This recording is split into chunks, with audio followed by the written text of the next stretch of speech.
تخيل معايا انك حياتك كامله انت كتجمع باش تشري ارض فلاحيه وكملتي بكريدي كبير وفي الاخير شريتيها ب 50 مليون.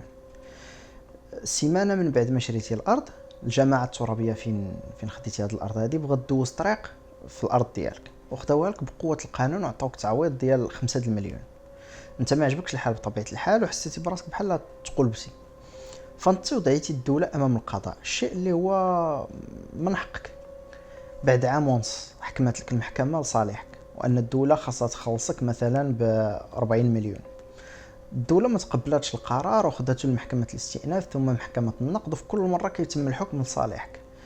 واخا دوزتي 6 سنين في المحاكم وخسرتي زباله فلوس على المحامين، لكن القضاء غادي يرجع لك جزء من حقك والدوله بالسيف عليها غادي تخلص لك هاد الفلوس ديالك. هادشي كان في الماضي، لكن في المستقبل القريب هاد البلان ما غادي يتبدل. واذا وقع لك شي مشكل مع الدوله او حتى اذا حكم لك القضاء لصالحك، هذا الحكم غادي يولي زايد ناقص مع واحد البند جديد زادوه فريق العداله والتنميه في قانون الماليه تحت الماده 8 مكرر، مكتوب فيها: في حال صدر حكم قضائي اكتسب قوه الشيء المقتضي به يدين الدوله والجماعات الترابيه باداء مبلغ معين، يتعين الأمر بصرفه داخل أجل شهرين من تاريخ تبليغ المقرر القضائي المذكور آنفا، ولا يمكن بأي حال من الأحوال أن تخضع أموال وممتلكات الدولة للحجز لهذه الغاية. يعني دابا الدولة ولات فوق القانون، وحتى إذا حكم عليها القضاء لصالح شي مواطن ما عليها غير تقول ما عنديش وما غادي تعطي حتى ريال. هذا القانون ماشي أول مرة بغاو يديروه، كانوا حاولوا يدوزوه في المره الاولى في 2015 في عهد بن كيران وما صدقش اليوم حيث بزاف ديال الناس غوتوا على هذه الماده.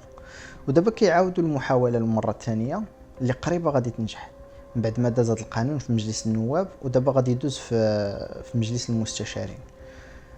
ومن غير ان هذا القانون غادي يكون ظلم للمواطنين وانتهاك لحقهم في الملكيه، لكن ايضا هو اهانه للقضاء وتحقير الاحكام ديالو اللي ما غادي تبقى تسوى حتى حاجه.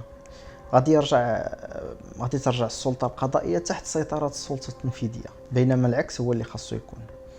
إضافة أن خرق كبير للدستور اللي في الفصل 126 كيقول: يجب على الجميع احترام الأحكام النهائية الصادرة عن القضاء، وهو أيضا ضد توجيهات المحكمة الدستورية اللي في واحد القرار رقم 728/08 منعت الحكومة من سن إجراءات خارجة عن نطاق اختصاص القانون المالي، وخرق حتى المسطرة التنظيمية ديال القانون المالية اللي في المادة 3 كاين: قانون المالية لا يمكن أن يتضمن إلا أحكاما تتعلق بموارد الدولة ونفقاتها وتحسين شروط تحصيلها ومراقبة المالية العمومية، اللي ماشي هو الحال هنايا.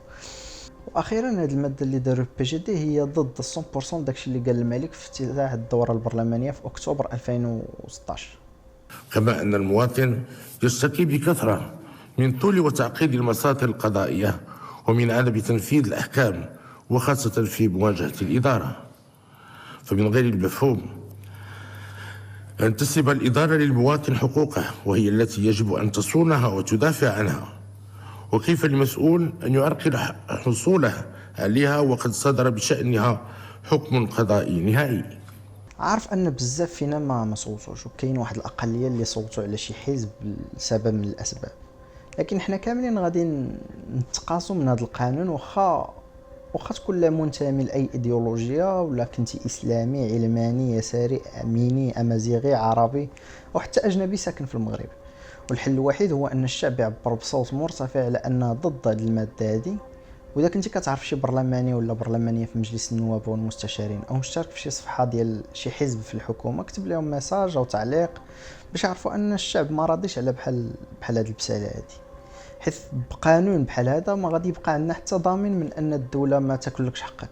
وحتى الناس اللي جايين يخدموا فلوسهم او يديروا شي شركه في المغرب غادي يبداو يفكروا مليون مره قبل لا يجيبوا فلوسهم لهاد الغابه اللي سميتها المغرب، حيث حتى القضاء ما غادي يولي قادر على حتى حاجه امام هذه الماده الجديده في القانون المالي اللي كترجع الدوله والمؤسسات ديالها فوق القانون وفوق حتى الدستور. اذا عجبك الفيديو ما تنساش دير جيم وتبارطاجي باش توصل هذه الفكره هذه لاكبر عدد ديال الناس. شكرا.